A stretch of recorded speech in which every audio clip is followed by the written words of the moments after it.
Philadelphia, are you ready? They said, are you ready?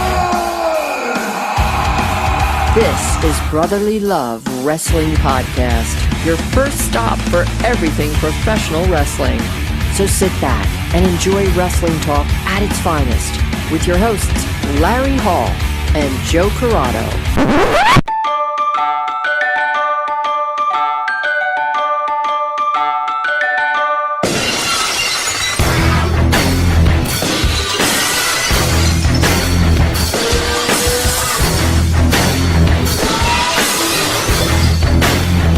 Welcome everybody to Brotherly Love Wrestling and happy 316. And on today's show, we have the Cryonic Redneck himself, Cold Stone Tim Boston, joining us. Tim, welcome to the show. Welcome. Thank you very much for having me. I'm looking forward to being here. Not a problem at all. We tried to get a hold of Austin for this day, but we quickly realized that we have no idea how to do that. So we got the next best thing. We got Cold Stone Tim Boston. I think next best thing, there's probably like a 10-mile gap between Austin and myself. So, but I appreciate it. You know, what's funny is every once in a while I take a look at his Twitter account and I still see the RT in it. And it's like, how have you not been upgraded to where you can just quote retweet? How are you still getting the RT function? So I think getting a hold of him is probably a little more difficult than most people on the internet nowadays. Yeah, most likely, for sure.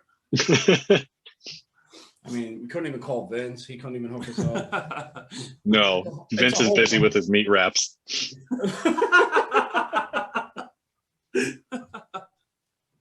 So, Tim, for those who... This is quickly going to turn into a talk shit. Oh, absolutely. Absolutely will be. For those that don't know you and can't tell by your name, why don't you let everybody know what you're about and what you do in the ring? Gotcha. I am the Cryonic Redneck Cold Stone Tim Boston, hailing from Parts Unthawed, a.k.a. Omaha, Nebraska, live from the Midwest, churned in the Midwest, but shipping nationwide. I am a parody professional wrestler and entertainment wrestler. I've been wrestling since 2015. I've been pretty much anywhere in the Midwest that you can imagine. I've been down to California, Arizona, up through Minnesota and Wisconsin, down through Arkansas, and pretty much anywhere in between. Now, when you say parody pro wrestler, do you catch a lot of shit for that, honestly? Absolutely. There's quite a few people that I've worked that our matches have gone off flawlessly. Our timing has been perfect. What we've done has been executed to the best of our abilities. The crowd loves it. The promoter loves it. And the first thing they say to me once we get in the back is, I didn't think your character would work. And I am pleasantly surprised. So thank you for that. But absolutely, there's quite a few people. I think we also have a gif of the Michael Jackson wrestler that does the moonwalk and then the pop in the elbow. That stuff's great. I think him and I kind of hit the scene around the same time. Obviously, much different avenues, much different fan bases and things like that. But no, absolutely. The first thing I did was I had someone come up to me and they're like, I get it. That's cute. I get it. I'm like, what are you talking about? And they're like, I mean, he hasn't been on the scene in a while, so you do a stunner, pop the crowd. I get it. It's a way to get over. I get it. And it was just this very dismissive kind of reaction. And it's like, buddy, you haven't seen me wrestle. You haven't heard me cut promos. You haven't seen me do commentary or anything like that. Like, you don't know anything about me. And so there is, in some aspects, I kind of started with an uphill battle just because people had these expectations. How Steve Austin looks in the ring, how he talks when he's on a microphone, things like that. I think in some ways it did kind of set me up for failure, but it's been a good challenge the last 5 years. Now, does being labeled as that, does that kind of stifle you in any way? Do people look down on that? I'm trying to word this perfectly, but I'm struggling right now. I had it in here and then I didn't have it. And then that red light came on and everything's just deer in the headlights. No, there was, people do look at you and it's like, oh, you just do this thing and that's it. And, you know, I think I heard a story years ago that Mark Marrow, when he was working at WCW, that was the only way that he was trained to wrestle was as Johnny B. Bad. Yes. And then when he came out to Absolutely, me too. I remember, like, as a kid, I thought this was like the craziest thing when they had a storyline over who would get his little confetti popper, because that was on the line in one of the matches that he had. Part. That was so good. But so he was trained to wrestle as as Johnny B. Bat. So when they're like, "We need you to be Mark Marrow," he's like, "I don't know what a Mark Marrow is." And so there was this kind of not everybody was on the same page, just because he was doing all the mannerisms that people associated with Johnny B. Bat. And when he had to do Mark Marrow, it was like, hey, let's hit reset, start at square one, and do this over again. And it kind of threw him for a loop a little bit. I mean, obviously, he went on to have a great career. He did a lot of amazing things with Sable. Like, he kind of broke the boundaries with intergender tag team wrestling and matches and stuff like that, especially on a large scale in WWF, WWE. But in some capacities, people are like, oh, you just do these 5-6 moves, and that's all you ever need to learn. You're never going to progress as a wrestler. You're never going to do anything more interesting than these, kind of top 10 Steve Austin move videos that you'd see on YouTube. And so now that I'm getting a little more comfortable and people kind of know the character a little bit, I can start to branch out. And so whenever I do hit moves that Austin doesn't hit, I react to it as if it's done, as almost as if I'm surprising myself. I hit a code red not too long ago, and I mouthed the words, "Holy shit," because that's something Austin would never do. And it, first off, the move got a good reaction, and then me saying that, just cherry on top. And so, no, when I first started, that was kind of a concern, just because it's like, I only know these 5 moves, and people are like, don't do, Austin would never do that, so you can't. Oh, okay, well, am I pigeonholing myself? Am I just pushing myself in a corner? How am I going to challenge myself? How am I going to get better? That kind of, once this runs its course, what does Tim Boston do to kind of step out of that box that he's drawn? And so that's been the last couple of years, probably 2-3 years, really trying to branch out, trying to pull some more moves and seeing some of the stuff on the independent level that's really exciting, that people are really responding and reacting to, and going, okay, that's what these guys are doing, or that's what these ladies are doing, or that's what this company's doing. How can I put my spin on it and put my twist on it and bring it here to my promotions? So have you been preparing yourself for a change in character, or is this something that you're going to ride as long as possible? To be honest, like, I work a pretty easy style. I'm not going out there and taking crazy bumps. I'm 37, and so I hear some people that they're done in wrestling 2-3 years in. They take a weird injury, they blow their knee out, they need elbow surgery, their back doesn't recover, whatever it might be. And so to work that comedic style, I still try to work fast paced. I still try to work hard hitting, just with that comedy tint on it. But I'm not going out there and doing crazy dives or suicide dives or jumps over the top rope or anything like that. But no, definitely playing around with the character a little bit and kind of pushing some boundaries and see what's entertaining to me. Is that entertaining to a crowd? Oh, not so much. Let's dial it back, or let's go in this direction. That's all part of growing. Kind of in the same way, it's like you have to push yourself, otherwise you get stagnant. And if you're not having fun and if you're not enjoying yourself, the crowd picks up on that right away. So you're already a parody of Austin, who is arguably the most popular wrestler of all time. So to run out of material would almost be impossible. But to become a different parody of Austin again would be like to just keep parodying him in different ways. Yeah. I mean, that's kind of your way to branch out. Like, I mean, I see it as just different avenues to take, and can still keep the fans engaged with you, because he did so much.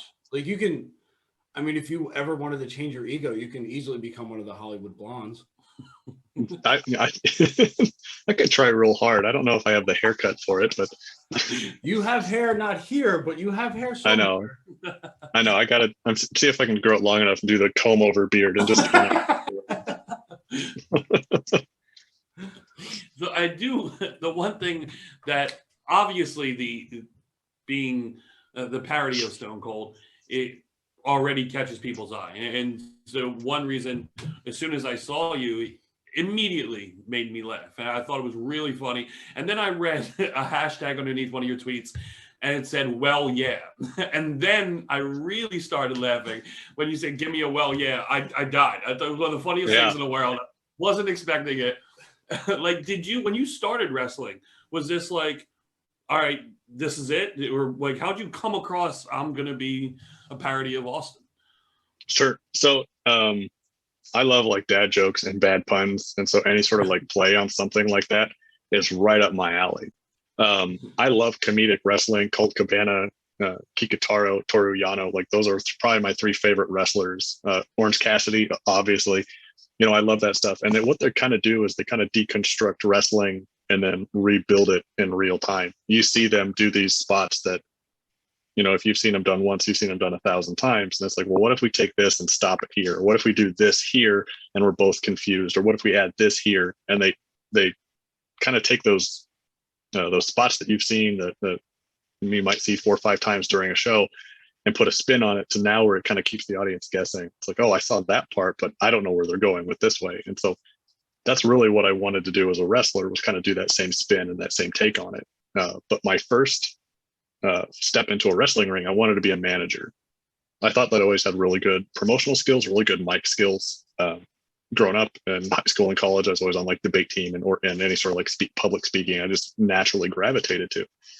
And the guy that I trained with, who's Jason Strife, head owner of Magnum Pro in Omaha and in Nebraska, he's like, well, the thing about managers, and he's like, if you're going to be a good manager, eventually someone's going to want to see you get punched in the face. And I went, oh. And he's like, so I need you to learn how to take bumps and do strikes and do all that stuff. And he's like, we'll put you through the course.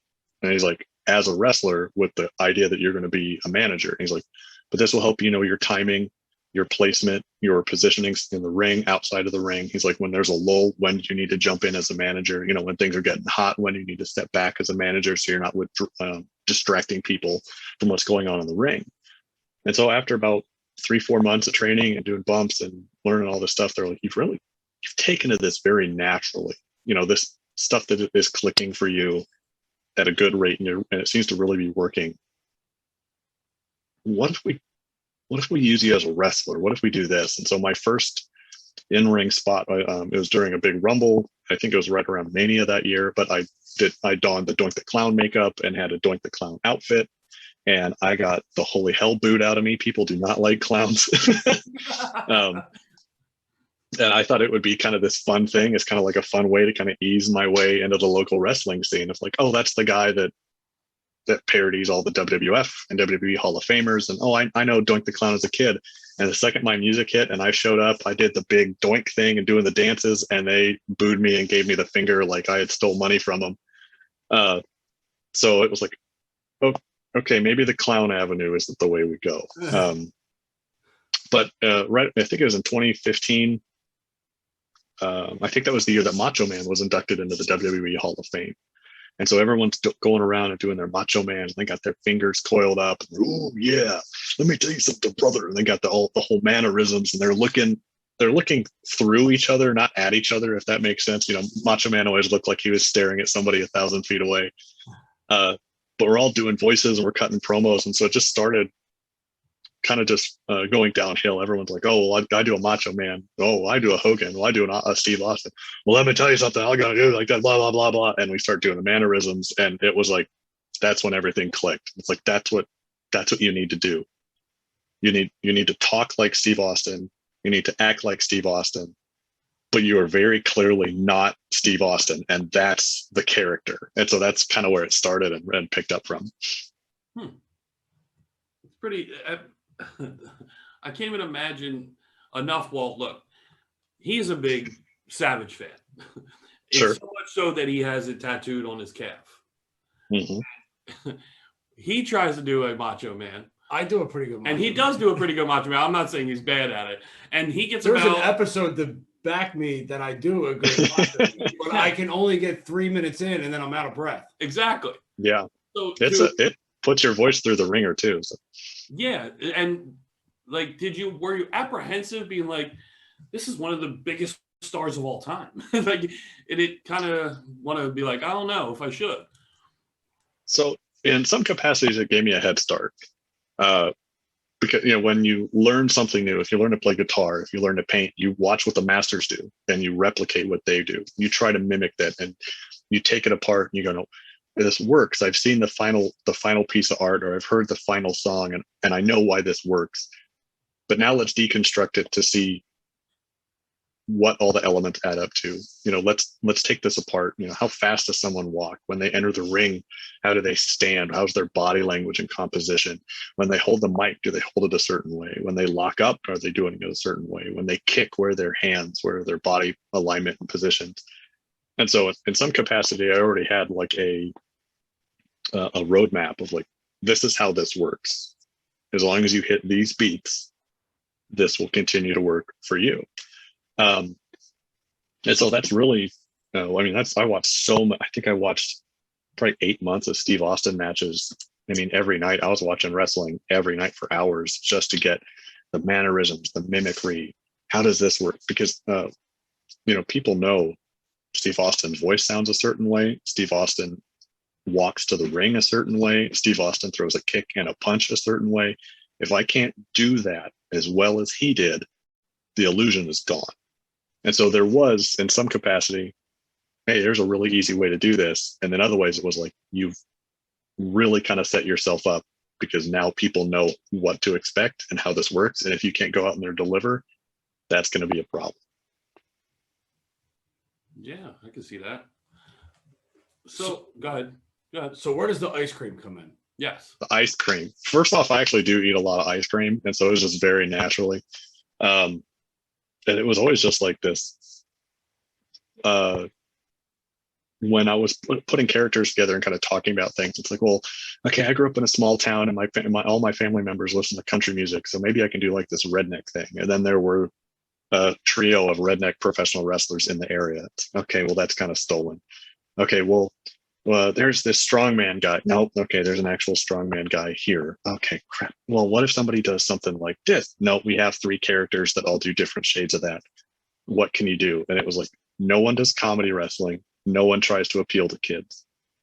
Everybody was always wrestler. So I'm like, okay, that's my niche. That's my avenue. If I can get over with kids and I can make them go, oh, I want to see that funny guy, or I want to see the Boston guy or the Austin guy, if they called me the wrong name, at least there was a hook there.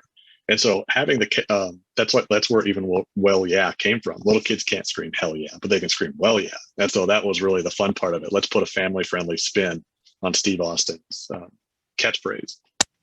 But the ice cream thing just kind of came about it really naturally. It was kind of a ready-made joke. Oh, let's just swap these 2 words around. Stone Cold, Cold Stone. Hey, there's a creamery in town. Hey, you live up the street from the creamery. If you ever need to, let's go film promos in the parking lot. It was just kind of all these kind of lightning in a bottle, really. It's so simple, but it's so effective. It's, and that's the thing, is like, everyone's like, anybody could do that. And I'm sure they very easily could, but there is like, it's not necessarily if someone's going to do it better or repeat it, it's who did it first. And in some aspects, that's me. So I'm really happy for that. Not only that, but you just told us the time that it takes to have to pull this off. And I don't think everybody wants to put in that time. Like, I think it would feel more forced and, dare I say, half-assed that if someone were to just try it and not go through all that work. Yeah. And, you've seen like a Pro Wrestling Guerrilla, I think it was Willie Mack, like he did a stunner spot a couple years ago. He did the whole arms up, he did the kick stunner, he did the head shake, like when when Steve Austin's kind of towering over Vince McMahon and just talking trash, just whatever it was. And you've seen little bits and pieces of it kind of taken here and there. Kevin Owens did the stunner, did the spring, Cena did the springboard stunner. And so you saw these little hooks in pro wrestling pop culture kind of drag Steve Austin back into the spotlight. And having those little touchstones and little like reminders here and there was great, because for me, it's like, well, heck, I go out and I do all that stuff. I cut different twists on his promos, but now I make sure it's ice cream stuff. The way I stand, when someone checks my boot or checks my knee pads, there's an ice cream scoop tucked in my boot, or something like that, and so I do all these little things that Steve Austin would do, but I just play with it enough that it's new and it's unique. It's a little bit refreshing. The first promo I ever did, actually, I made my debut in a Rumble, and it was like, let's introduce everybody to the Rumble characters so that way they know who you are before the show starts, before the bell rings. and I cut this promo eating ice cream, and I'm just tearing everybody down. And we kind of did like the weird angles and the grayscale, kind of like the old ECW Steve Austin promos.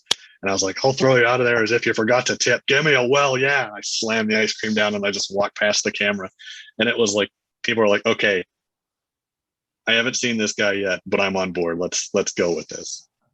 You know what's funny, and you kind of mentioned it earlier, and it's kind of ironic if you were to look at it as an old school wrestling mentality sense, but you're describing the ring psychology of comedy wrestling, which I don't think too many people go in depth with.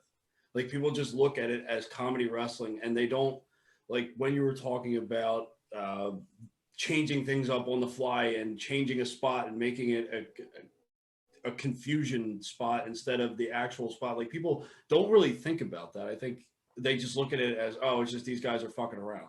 But there is a lot of thought. It's almost like there's more thought to try and get over in a comedy aspect than there is to just put a match together.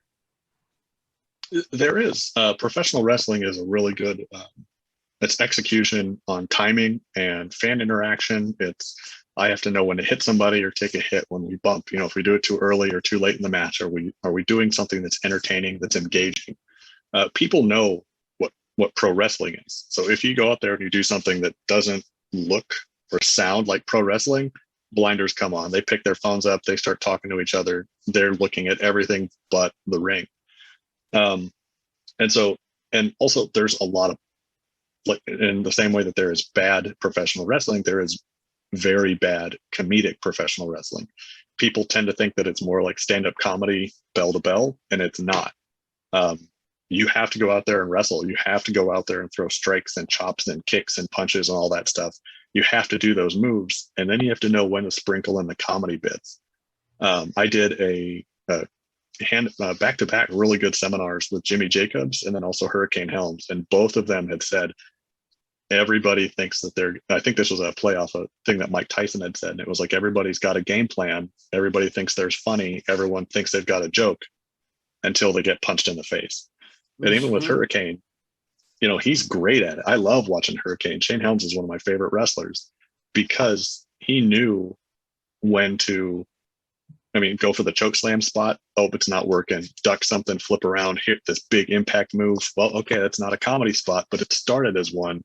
The crowd reacted to it. He got his timing and his pop out of it, and then moved quickly on to get back into what the traditional pro wrestling looks like.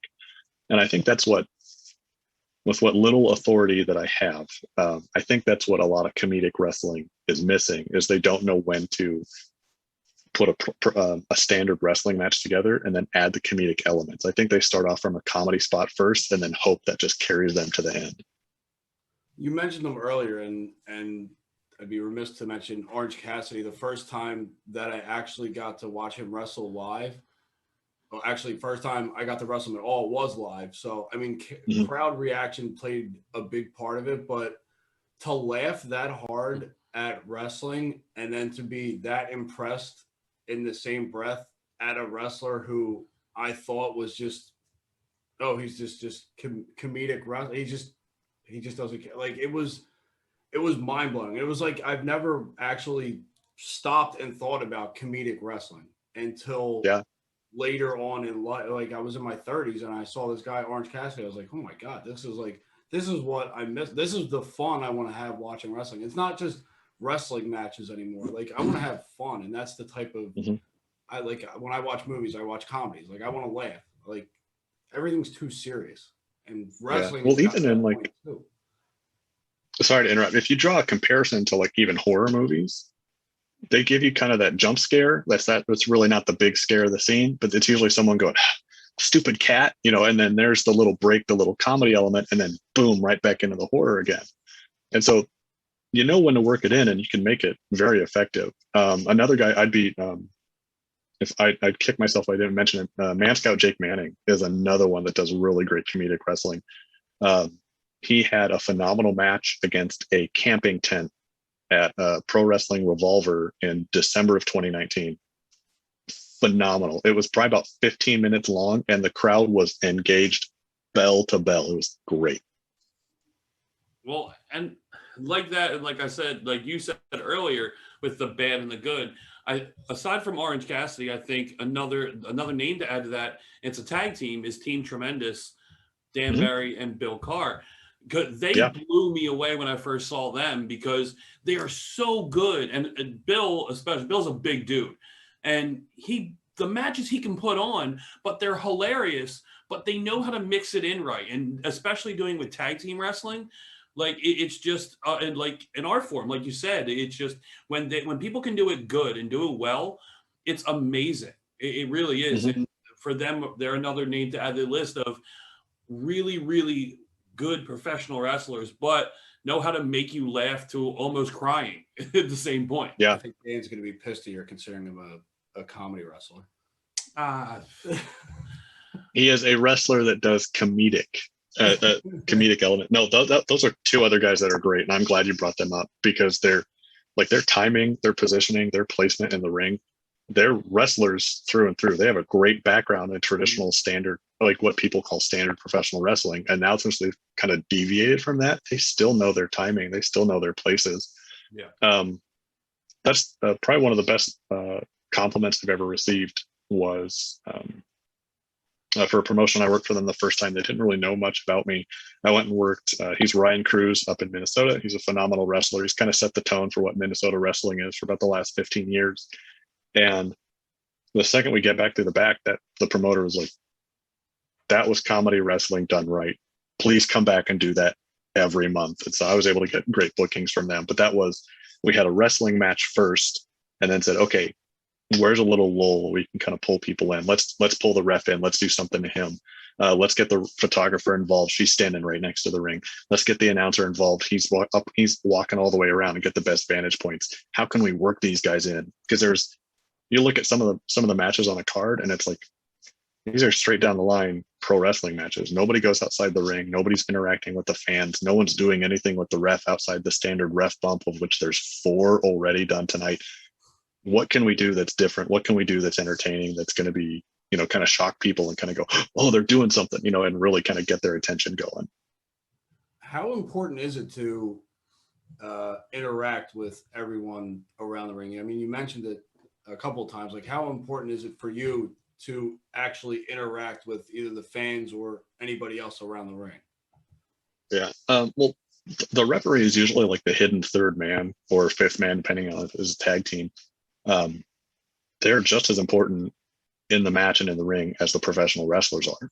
And so one of my favorite spots to do is the opponent and I, we both eye rake each other. And then in the selling, one of us gets to a rope. Well, we're on the corner, we're on the rope. The referee should back the opponent up and get us some space, get us a 5 count.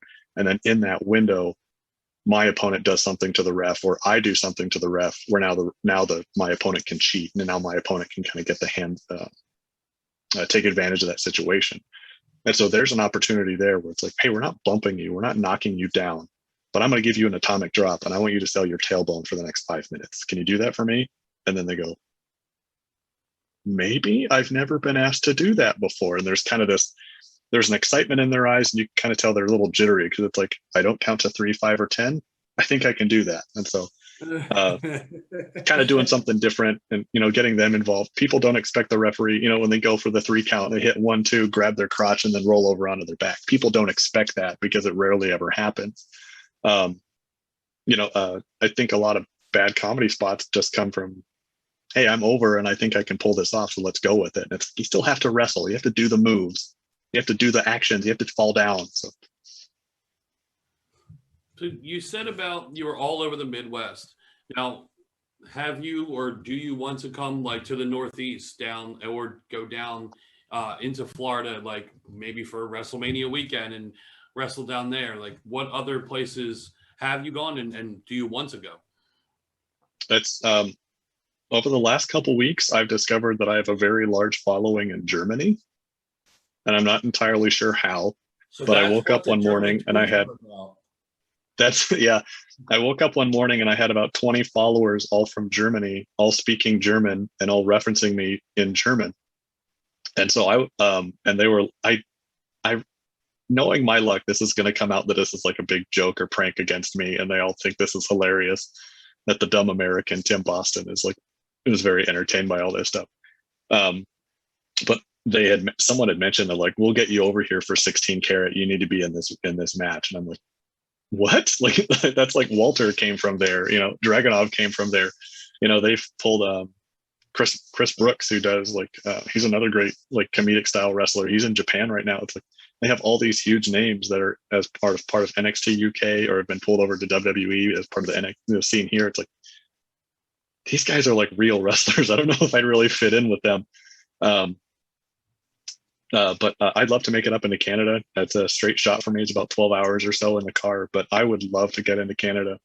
I've seen a lot of wrestlers from there that kind of dip down into the North Dakota, South Dakota, Minnesota area. And so I've shared locker rooms with them. I've shared match times with them.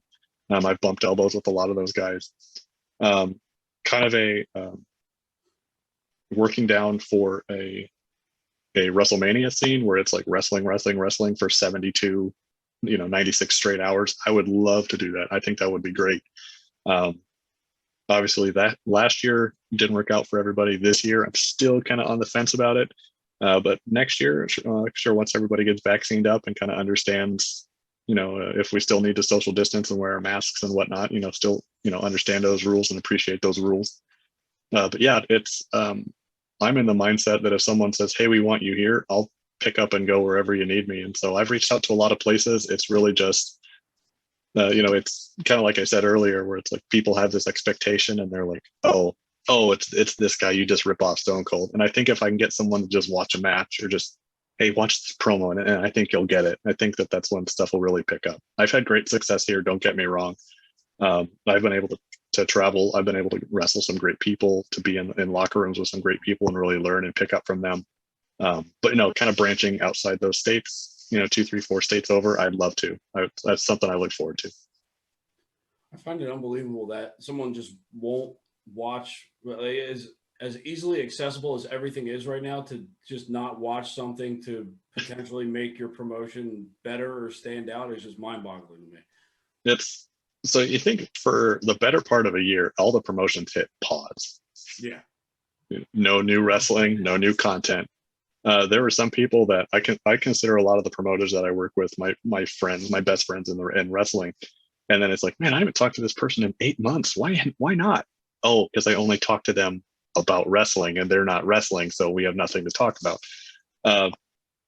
But there is, the second someone announces a show, for one of the companies I worked for last summer, we did a drive-in show, and there were people from Wyoming, Wisconsin, 8, 10, 12 hours away going, please put us on the show. We just want to wrestle. And so you've got people coming out of the woodwork begging for a spot that if somebody, I've never heard of that person. Nope. This took too long to read. Nope. Sorry. You send them a match and they're like, I've got time for a 6-minute match and he sent me a 12-1. I can't watch it. You don't know. People are really busy. Yeah. I guess it makes sense. It just, I feel like it just, to not be able to do it. I get it, because I can't do things, half of the things that I want to do. So I do get it. I don't understand wrestling promoting. It's just that's what it comes down to. And the main reason I asked is because there's a promotion locally here that has popped up since the pandemic called Camp Leapfrog, and referee Chris Levin was part of heading that up. And I feel like your character would fit in so well at Camp Leapfrog, because just the style they run and how much fun they always have and all the diverse characters that they have. To see you on a card on Camp Leapfrog would be pretty cool. Yeah, I would, if I could dream book a show, it would be Leapfrog and Faye Jackson and call it Creep Frog. That's the show that I want. That's probably doable. Absolutely. It sounds. It sounds something. Both of your reactions were phenomenal, by the way. I had the person on my left laughing hysterically, and I had the other person going, like, "Why wouldn't that happen?" So there's great looks on faces. Welcome to our show. Yes. He gets a giggle, and I go deep in thought for some reason. So No, that Leapfrog is another one. Pawcade is another company. There's Paradigm and then Midwest Wrestling. I think that they're pretty active on Twitter. They do another one that's like big charity shows. They're usually kind of themed events. I would love to jump on that stuff. It's just getting in front of the right people. So going to these different places, is there anyone on your list that you want to get in the ring with that you have? Absolutely. I would saw off my left leg to wrestle Kikutaro, to be honest with you. I met him in a Las Vegas airport about 4 years ago, and I was like, we were just chatting each other up on Twitter, and he's like, hey, I got to jump in the airport. My flight's leaving. I was like, oh, where are you heading? He's like, well, I'm in this place. I'm going to Utah. And I'm like, I'm going to Utah. And he's like, well, I'm at this gate. And I was like, I'm at that gate. And we just kind of slowly connected all the dots. And then all of a sudden I see this guy on his phone just kind of turn around and raise his hand up. And I waved back at him. And so we both landed, snapped a quick photo real quick, and then went on our separate ways. I think he was going to Alabama and I was flying back home to Nebraska. But Kikutaro was the first guy that I saw his stuff with bar wrestling. I saw his stuff with wrestling, pro wrestling. And I was just like, I need to work with this guy. That's the guy that's on my dream list. Another one, some dream promotions are First Wrestling up in Minnesota, Wrestling Pro Wrestling and Hood Slam out in California. Those are like my 3 bucket lists. If I could check one of those off, I'd die a happy man. I've been able to wrestle both against and with Serial Man from Wrestling Pro Wrestling on 2 different occasions, and he's a phenomenal talent to learn from and work with. And so I've come better because of that. I've come away much smarter as far as putting things together and learning things when it comes to professional wrestling, and especially like a comedic style of professional wrestling. But Kikutaro is probably the top list of who I could work. I'd love to work a guy like Eric Cannon. He was actually one of the first people that saw my character kind of very early on, and he just kind of pulled me over to a bar corner, and he's like, you got to do this. You got to do stuff like this. You have to do these moves. If you can't hit these moves, that person's not helping you. You need to do it like this. And, shortly after that, it took me a while, took me about a year, started putting stuff together. And that's when I got some notice. That's when promoters started to get back in touch with me, or that's where I'd get invited to do great shows like Brother Love Wrestling. There you go. It's all full circle now. Yep. It's got to be hard to find people that are like to pick the brain of comedic wrestling, like to find the people to actually pick their brain, because I'd imagine they're probably fewer and far between. So to actually, is there an avenue to go down? Like, are you able to like who do you go to when you go for advice? Yeah, there's a really good wrestler in Omaha here called Yellow Dog. On Twitter, he's Yellow Dog 85. I think that's his handle. He's been wrestling for like 15, 16 years. He's got great stuff. He's worked First Wrestling before, and so that's really kind of what got me hooked on wanting to work there. He's worked Gathering of the Juggalos a couple times. So he kind of gets, this is the audience you're in front of. These are the moves you have to do. This is the timing that has to work. He gets that really well. Being able to work with him and talk with him regularly has been a real godsend for my career. Like I said, Eric Cannon, he was a great guy to bounce stuff off. Ryan Cruz in Minnesota, and then Darren Corbin in Minnesota. He's phenomenal. I wouldn't say that he is a comedic wrestler, but he has a great understanding of adding comedy to matches and adding comedy to scenes. He's great with his crowd interaction. He's probably one of the best wrestlers in the Midwest right now.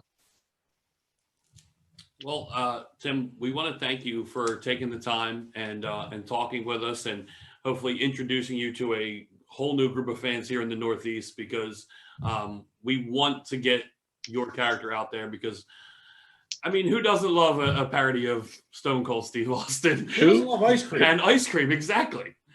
Austin, ice cream, and a 6-foot ice cream scoop. I bring it all to a show. Exactly. So, do you come in an ice cream truck, though? I don't. I've been in one, and I don't suggest it. So that's not something we can push on you, huh? No, I would say no. There was we did an outdoor show at a Harley Davidson dealership, and we had Adam Rose there, and this was right after he got released from WWE. So he was talking, and he's going 10,000 miles a minute, and he's like, I can do this at a show, and I can do this at a show, yeah, and we can high five the fans. Oh my god! And he started like hyperventilating. He had so many options, from going from inside the WWE system to now kind of being a little more open in a public, independent level. And somebody pointed out, they're like, hey, there's an ice cream truck that drove by can we get them for your entrance? And I rode on the side rail of the ice cream truck to the ring. And I had to, ice cream trucks, I don't know if there's like a glamour that people think they have. They are very service vehicles. Those seats do not look comfy. There is very small. The guy that was driving it practically had his knees up into his armpits. It did not look like a lot of fun. So there's a big difference between the Midwest and where we're at, because there is no way in hell an ice cream truck driver is letting you on his truck where No. I think he just wanted something that was going to get him some attention and possibly some sales. If I were to just approach a random ice cream truck on the street, I'd probably get run over, or I'd probably get shot at. So that sounds more yeah. par. Yeah, that definitely sounds more like our area. That's he'd probably he'd crack that window this much to talk to me, and if I said more than 5 words that didn't involve "here's $5," probably would have had, been shot at or something. So you said this was going to be released on 3/16? Yes. Yeah. That's perfect. That's exactly how much a medium blizzard from Dairy Queen costs. $3.16. Did you all know that? We didn't. We didn't. We do now. Now we know. And now it's the battle. If G.I. Joe, and that's what this is gonna tie into, right? The whole 3/16 ice cream.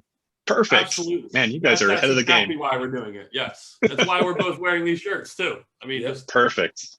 Because we knew secretly that a medium blizzard was $3.16. Mm-hmm. Yep. Subconsciously, we knew. Yep. So if anybody goes out and finds me on Twitter or on Instagram, it's the same handle for both. It's CS_Tim Boston. I have a pinned tweet that kind of introduces everybody to any new followers, anyone that wants to try to get to understand me there. I have one of my favorite promos that's kind of linked in that tweet conversation. I have one of my favorite matches that's linked in that tweet conversation. It's about 10 minutes long, so if you got a lunch break, this is perfect for it. But hit me up. I'm real easy to get in touch with. I'm real easy to get a hold of too. So is there anything that you have coming up in the near future? So I've got 2 shows on the 20th of March and then on the 26th of March locally in Omaha.